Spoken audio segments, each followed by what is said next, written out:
Hello, everyone. This is Justin from Justin's Orchids and More. It is Saturday, October 30th.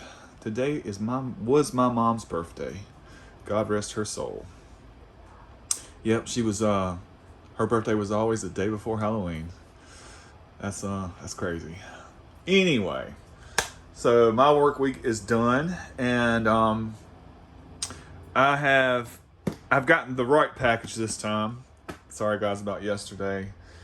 I thought that the orchid that I got yesterday was this orchid, so I want to finish. I want to finish that up, and I want to show you guys a couple things, and then I want to end the video on a good note and show you some of this lovely cork that I got from my friend Paula over at Hillbilly Orchids. She sent me some nice pieces. So yeah. Anyway, let's go ahead and just call out the seller. And I'm not really going to badmouth the seller, but I kind of am going to badmouth the seller a little bit. Sophie's Orchids. I got this off of eBay. Sophie's Orchids. You know what? I do not mind telling you guys, I paid 40 for this one and 45 for this one. Okay? These are two Phalaenopsis that I've always wanted, a Bellina and a Violacea. You know, I've always wanted them in my collection. I just never got around to buying them. And Sophie's Orchids had them for sale. Okay? Bloom and size. You know, the plants that they, showed look really nice. These aren't the plants that I got. And when I placed my order, like I said, it was going on 2 weeks. And I'm constantly leaving, messages. Well, I left them about 3. And I'm just like, just let me know what's going on. If you're busy, okay, just stay in touch with me. Stay in touch. Just let me know what's going on. Nothing. They wouldn't reply, didn't say anything. And finally, I woke up that Monday morning, this past Monday, and I told them, I said, look, you guys aren't contacting me. I'm not getting any kind of feedback, any kind of communication to let me know what's going on. I'm getting ready to contact eBay because I want a full refund. And still, he didn't say anything. But they sent one orchid off. And then he left a message. He was like, oh, we've been out of town. I'm sorry, whatever. And he sent me one orchid. All right, I paid for 2. Obviously you have both of them because here's the other one right here. I got this one on Wednesday. I got this one on Saturday. Why couldn't you just send them together? I don't know.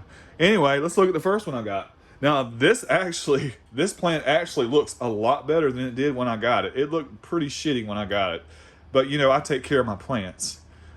This is the Bellina right here. Phalaenopsis Bellina, red apple. Really nice color on these flowers. I've always heard that the Bellina has a nice fragrance. And, I have no idea why. This was probably the biggest leaf. It was the biggest leaf. I can look at it and tell where it's, for some reason he's cut all this off. I guess this has been damaged or whatever. Yeah, but that would have been the biggest, the biggest leaf. But I've taken care of it. I've watered it every day. I have it in this humid greenhouse. I've even fertilized this already 2 times, okay? Lightly with Jack's fertilizer. And the leaves are coming back. The color's coming back because it looked like shit when I got it, when I pulled it out of the box. It wasn't packaged well at all. It's in sphagnum moss. You can see these roots. This plant just needs a little TLC. I got to really just take care of it, There's a new root right here that's growing, okay? There is a spike right here, okay? But the spike is, let's see if I can get in focus. There, now you can see it. There is a little spike. And you know what? I don't know that'll take forever to form. The plant's, just trying to focus on getting stronger right now. But like I said, I don't know why that's cut. There's not a new growth. This is the newest leaf right here. I'll continue to take care of this Phalaenopsis. I can take care of Phalaenopsis. But yeah, I paid $40 for that right there. And you know what? I wish I'd have took a picture of how shitty the plant looked when I bought it. It looks decent now. Okay, it looked bad when I got it. But I'll continue to take care of that one. So that's that one. All right, here we go. Here's the other one. This is the Violacea, and he said that the Violacea is supposed to be bare root. And this one was 45. So let's take a look at it. And guys, honestly, I'm not here to bash people. I've never bashed really a seller, but this guy, yeah, I'm never ordering from Sophie's Orchids again. Okay, I'll just say that. And let's take a look at this one. Make sure I'm in camera here. Like I said, this one's supposed to be bare root. Yeah, these are, these. Let me hush. Look at that right there. Yeah. So anyway, now that I finished my little rant, I'm gonna try to come out with a video tomorrow, guys. Hope everybody has a good Halloween, by the way. Halloween is one of my favorite times of the year. I love the fall. That's one of my favorite holidays. Yeah, see, this was supposed to be bare root. I thought it would be but he's got it. Well, hold on. Let me do a little further inspection. Okay. This is what he's done. You see how it's wiggly like this? Okay. He's taken the plant and he's wrapped some sphagnum moss around it and he shoved it in one of these little cheap plastic pots right here. Okay. That's a little you see these little cheap plastic pots? That's a little eBay special right there. That's what he's done. Okay. As far as the plant, I'm showing you guys real time as I see it. It doesn't look as bad as the Bellina did. Hold on, let's do this. First, let me show you what this is. This is Phalaenopsis violacea indigo. I'll throw a picture up of the flowers. This one is supposed to be fragrant too. According to Paula, this one has the better fragrance. That's what she tells me. So I will go with what my friend always says. But that's what she told me. She said the Bellina's nice, the fragrance. She said, but the Violacea is better. So I trust her opinion on that. The plant just needs a little TLC. Let's just break it down, take a look at it real quick. It's dry. It's a little bit bigger than the Bellina. That is a nice new growth right there. I'm looking at this plant after. I'm imagining how this plant's gonna look after about 3 or 4 days to be taken care of. That's why I'm describing it right now. This leaf doesn't look too bad. Yeah, the root system. I really just, if I take this, I'll just show you. These roots have been growing in the sphagnum moss. I can just tell. He's just maybe he's all right. Here's the giveaway. He's had it in a like a little square pot. Maybe that's what it looks like because I see little angles right there. He's had it in a little square pot. He should have left it in the square pot, but no, he threw it in one of these little dumpy shipping cups, which is fine. I think I have a little bit better pot that I can put this in, and I'll continue to take care of it. This was $45, and this was $40. So it is what it is. If anybody else has had experience with Sophie's Orchids and it was a positive experience, congratulations. However, I didn't, which is fine. I'm moving on. Yeah, so that's that. I have my Bellina. I have my Violacea now. I'll probably order I really wanted a little bit bigger plants, and I may end up ordering just 2 more bigger ones just because I want some better ones. But these are okay. Like I said, moving on. So that's that. Let me show you guys a pretty bloom that is opening up. It's just starting to open up good. This is an Oncidium type, and this one will be going to my buddy Bobby. Bobby is starting to open up. I was gonna wait and show you it tomorrow, but very interesting. Look at that.